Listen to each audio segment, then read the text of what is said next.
یہ حاجی عبدالوہاب صاحب کی کرامت ہے۔ حاجی عبدالوہاب صاحب انتہائی سادگی، خاموشی اور اخلاص کے فکر تھے۔ ایک مرتبہ رائے ون میں اجتماع کے دنوں میں شدید گرمی تھی، پانی کی سخت قلت ہو گئی، انتظامیہ پریشان تھی کہ لاکھوں افراد کے لیے پانی کہاں سے آئے گا۔ کسی نے حاجی صاحب سے عرض کیا، حاجی صاحب پانی ختم ہو رہا ہے، کیا کریں؟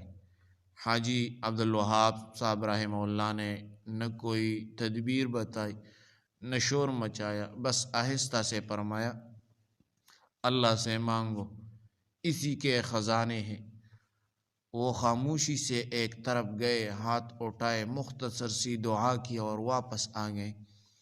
کچھ ہی دیر بعد اچانک تیز آندھی چلی، بادل چھا گئی اور ایسی بارش ہوئی کہ زمین تر ہو گئی، ٹینک بھر گئی، کینوں میں پانی آ گیا اور اجتماع کے دن بخیریت گزر گئے۔ لوگوں نے کہا، یہ تو حاجی صاحب کی کرامت ہے۔ حاجی عبدالوہاب صاحب فوراً بولے، نہیں، یہ اللہ کی رحمت ہے، ہم تو کچھ بھی نہیں۔ حاجی عبدالوہاب صاحب کی اصل پہچان یہ ہے، خود کو کبھی بڑا نہیں سمجھا، ہر بات کو اللہ کی طرف منسوب کیا۔ کرامت سے زیادہ دعوت، محنت اور اخلاص پر زور دیا۔ زبان کم، عمل زیادہ۔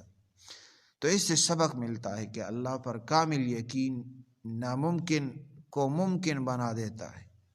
سچے بزرگ اپنی ذات کو نہیں، اللہ کو نمایاں کرتے ہیں۔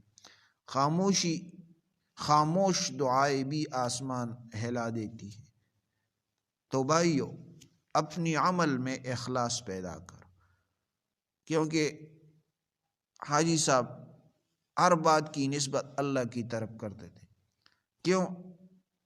اس میں اخلاص تھا، اس میں عاجزی تھی، اس لیے اس کا ہر بات کا نسبت اللہ جل جلالہ کی طرف۔ تو آپ بھی اخلاص اپنے اندر پیدا کریں۔ جزاکم اللہ خیر۔